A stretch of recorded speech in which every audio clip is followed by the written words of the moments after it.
대학교 막학기를 앞둔 나는 오래전부터 마음속에 품고 있던 일을 결심하게 된다. 눈앞에 주어진 현실은 잠시 내려놓고 멀리 떠나보자.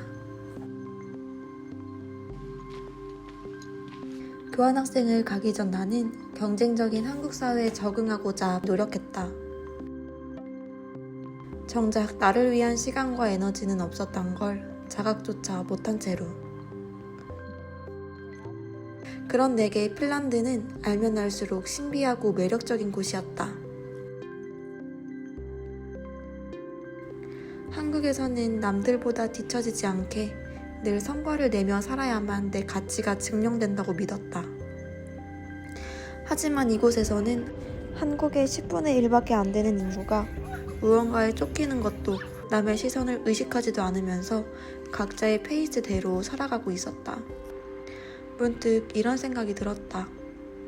내가 그동안 지향해왔던 삶의 방식이 내 성향과는 맞지 않을 수도 있겠구나. 도착하자마자 곧바로 체감할 수 있었던 핀란드의 특징은 조용한 개인주의였다. 핀란드에서 목격한 유일한 교통체증은 크리스마스 마켓이 열리던 단 하루. 그 외에는 모르는 사람과 옷깃 스치는 일조차 거의 없을 만큼 한산하고 여유롭다. 하루는 프라이드에 갔었는데 행사 장소 바로 근처까지 갔는데도 쥐죽은 듯 고요한 것이다. 처음에는 장소를 잘못 찾아온 줄 알았다. 그런데 도착하고 보니 다들 개성 넘치는 코스튬을 입고 이미 조용히 축제를 즐기고 있었던 것이었다.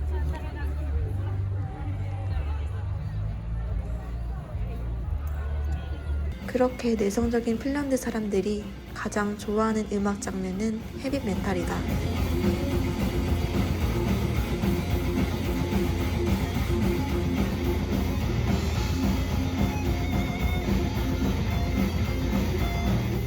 핀란드 하면 빼놓을 수 없는 또 하나는 자연.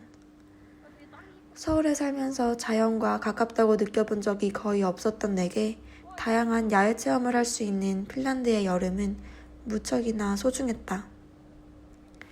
핀란드에는 만인의 권리라는 개념이 있어서 누구나 별도의 허락 없이 숲에서 채집할 권리를 가질 수 있다. 그래서 핀란드 사람들은 여름 동안 버섯이랑 베리를 따두고 그걸로 겨울을 난다고 한다. 이처럼 핀란드의 자연은 삶과 아주 밀접하게 맞닿아 있다. 정돈되지 않은 숲 이곳저곳을 탐험하며 베리를 따고 직접 채집한 베리로 케이크를 만들어 먹었던 이날은 아직까지 잊을 수 없는 경험으로 남아있다.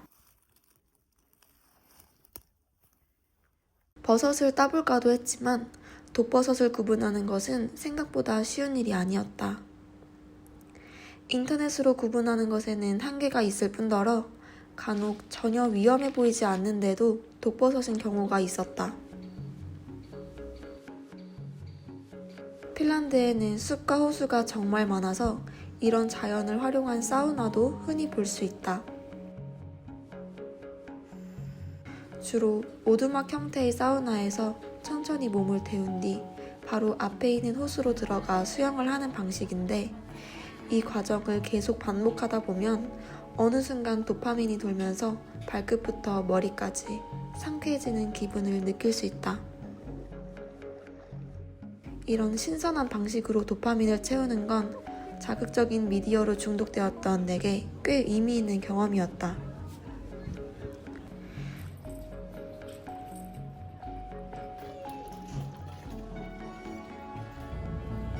핀란드는 아무리 대도시여도 자연과의 접근성이 아주 뛰어나다.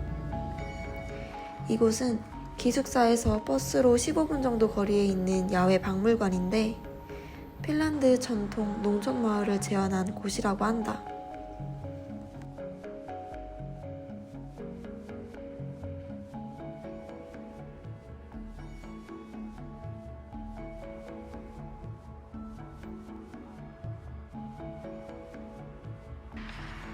아쉽게도 내가 방문했던 날은 오픈일이 아니어서 건물 내부를 둘러볼 수는 없었지만 떨어지는 낙엽과 나무 아래 흩어진 열매들 사이에서 가을이 시작되고 있음을 느낄 수 있었다.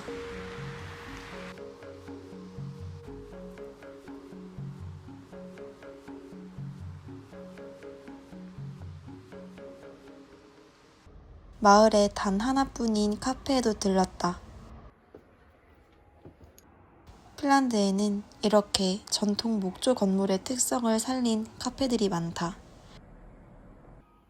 동화 속에나 나올 것 같은 아늑하고 빈티지한 인테리어.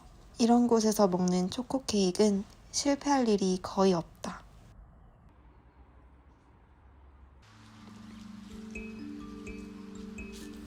한국이 속도와 효율을 가장 중요시하는 사회라면 핀란드는 정반대에 가까웠다.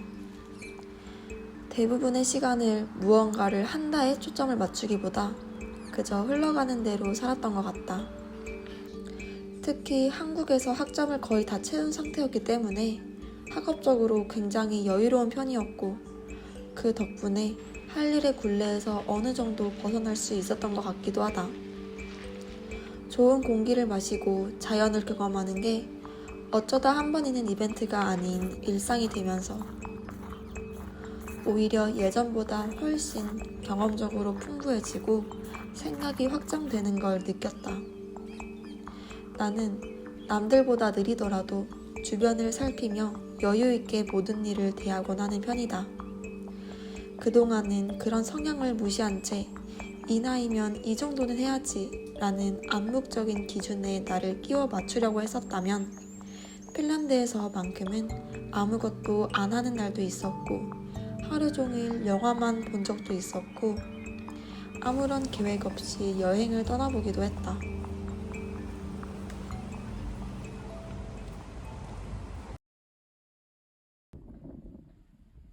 그래서 아예 속세와 동떨어진 삶을 살았냐고 물어본다면 그건 또 아니다. 내가 지내던 곳은 핀란드에서도 나름 큰 도시에 속해서 문화체험거리가 많았다. 일주일에 2~3번씩은 꼭 빈티지 샵에서 쇼핑을 했다. 20살이 되고부터 줄곧 빈티지에 빠져있던 나에게 핀란드는 천국 같은 곳이었다. 한국보다 세컨핸드 시장이 훨씬 활발해 더 저렴한 가격으로 상태 좋은 빈티지를 구할 수 있었다. 종종 미술관에 들러서 북유럽 미술을 감상하기도 했고 다행히 마음이 맞는 친구들도 사귀어 외롭지 않은 교환 생활을 했다. 도서관은 내가 투르크에서 가장 좋아하던 공간 중 하나였다. 리프레시가 필요한 날에 산책 겸 걸어갔다 몇 시간씩 앉아있다 돌아오곤 했다.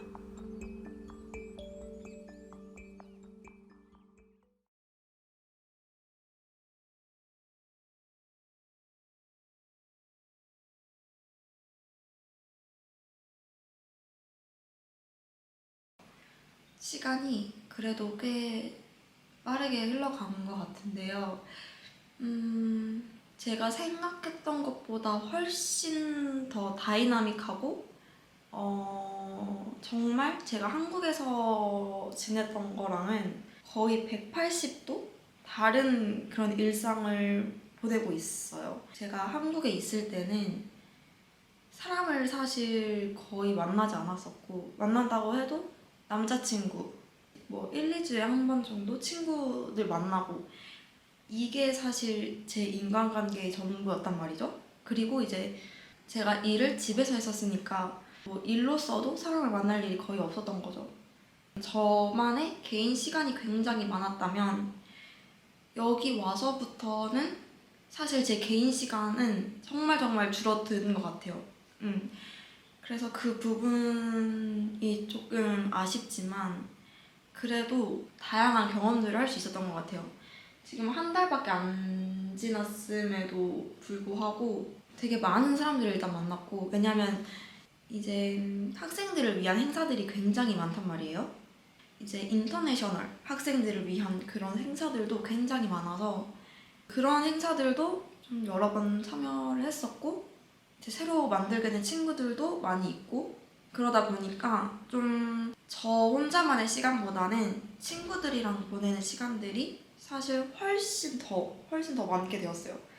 제가 이렇게까지 사람을 많이 만나게 될 거라고는 생각을 못했어요. 사람을 많이 만나야지라고 다짐은 했었지만 정말 이렇게까지 사실 많이 만날 줄 몰랐고, 친구가 차지하는 비중이 한국에서 있었을 때보다 훨씬 커졌다.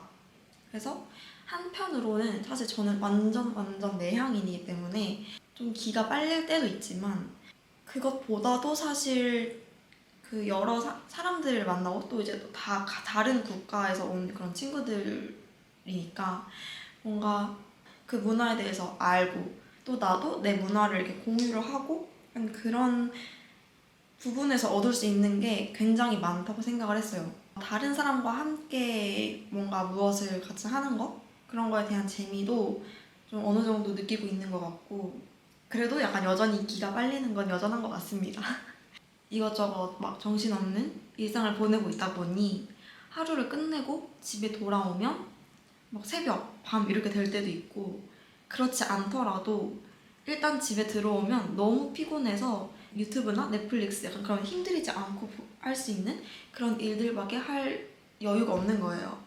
그래서 제가 틈틈이 영상을 찍어두고는 있는데 항상 사람들이랑 같이 있다 보니까 영상을 찍는 것조차도 부담스러운 그런 상황들도 있고, 아무튼 간 그래요. 그래서 좀 기록을 제가 생각했던 것보다 많이 못한 면이 있는 것 같아요. 이제 저번 주, 저저번 주까지만 해도 핀란드가 날씨가 되게 좋았는데 사실 이번 주부터는 살짝 가을 느낌으로 접어들면서 비 오고 추적추적한 약간 그런 좀 흐린 날이 많아졌거든요. 근데 오늘이 또 유일하게 날씨가 너무 좋은 날이기 때문에 오늘은 좀 밖에 나가서 시간을 보내보려고 합니다. 오늘 그냥 간단하게 근황 토크를 해보았고, 그러면 다시 한번 나가보도록